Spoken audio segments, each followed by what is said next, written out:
Halo Sobat Tanyo. Bisnis franchise dapat dimulai baik sebagai franchise maupun franchisor. Sebagai franchisor, kamu perlu mengembangkan sistem dan bisnis agar dikenal dan diterima masyarakat. Sedangkan sebagai franchise, kamu perlu selektif dan teliti dalam membeli sebuah bisnis, lalu menjalaninya agar bisa memperoleh keuntungan.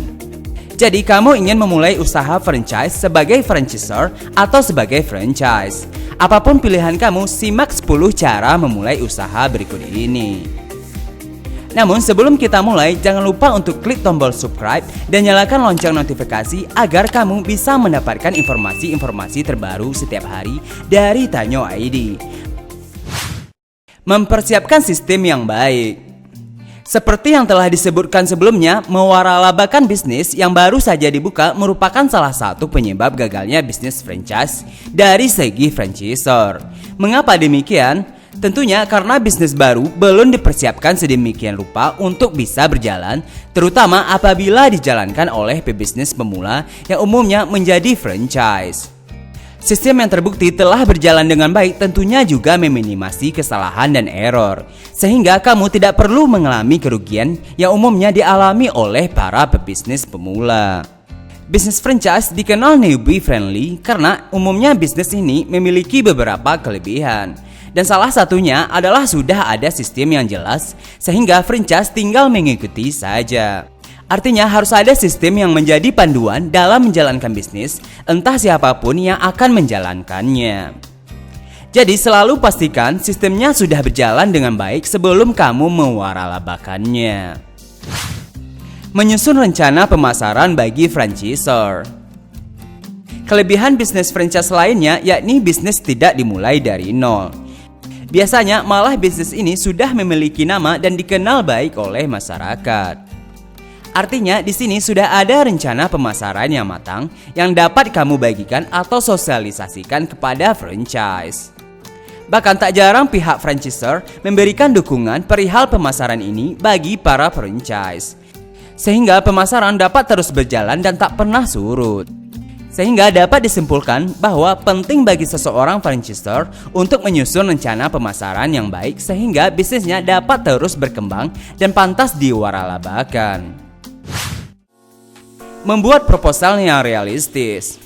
Bisa dibilang dalam bisnis franchise dan franchisor merupakan satu tim. Kesuksesan franchise dalam menjalankan bisnis juga mendukung perkembangannya brand waralaba si franchisor. Dengan demikian perlu dibentuk hubungan dan jalinan kerjasama yang bersifat win-win solution.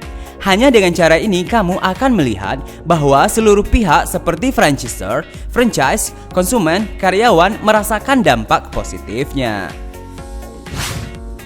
Memastikan kualitas produk.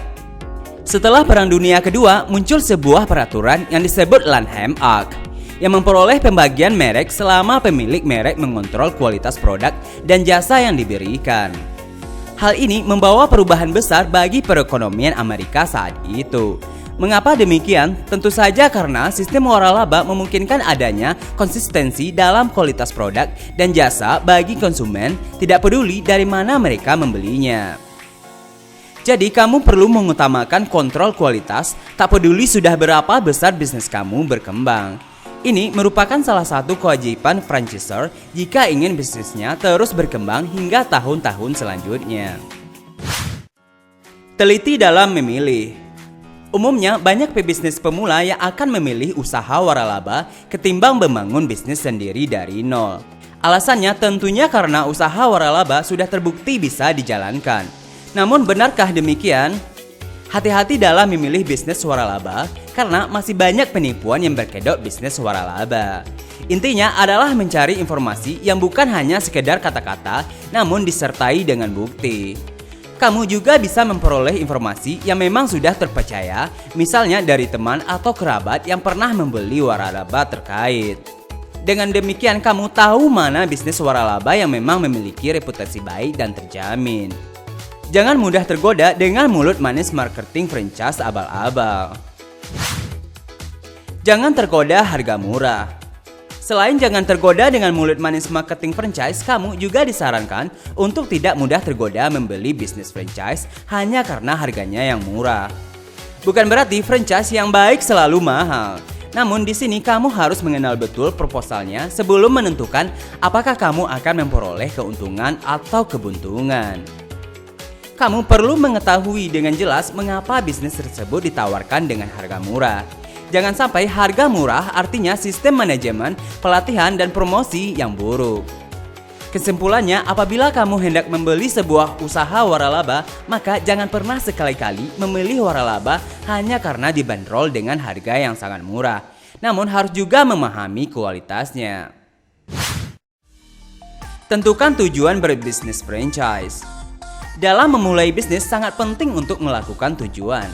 Mengapa? Karena tujuanlah yang akan menjadi peta kamu dalam berjalan. Dan tujuan ini jugalah yang akan menjadi motivasi di kala-kala sulit. Stephen Covey dalam bukunya Seven Habits bahkan mengungkapkan bahwa menentukan tujuan merupakan salah satu kebiasaan yang dapat membawa kesuksesan. Tidak peduli kamu ingin membuka bisnis franchise sebagai pekerjaan penuh waktu atau hanya sebagai sampingan, tentukan tujuan kamu.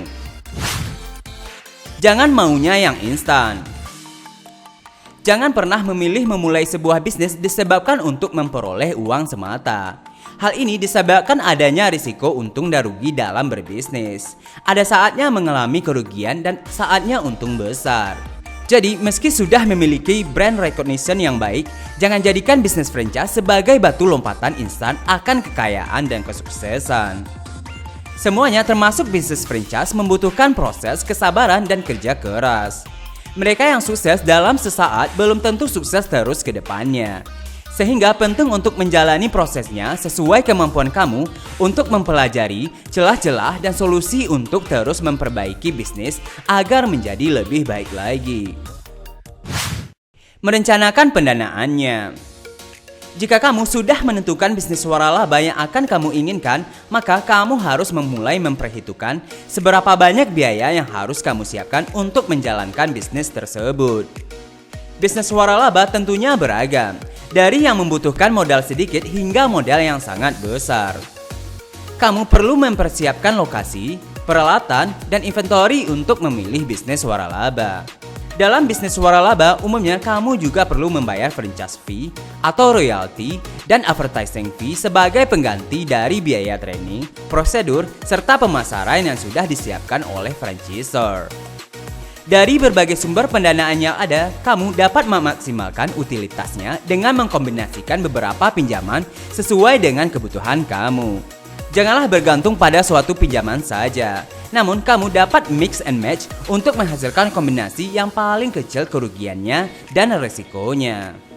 Jika kamu masih ragu, tanyakan langsung kepada perencana keuangan kamu sebelum memulai bisnis waralaba.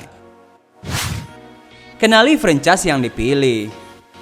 Seperti yang telah disebutkan sebelumnya, masih banyak sekali bisnis waralaba yang mengiming-imingkan kesuksesan luar biasa besar secara instan. Sayangnya hal ini belum tentu terjadi. Artinya kamu perlu mengenali luar dalam bisnis yang akan kamu jalani.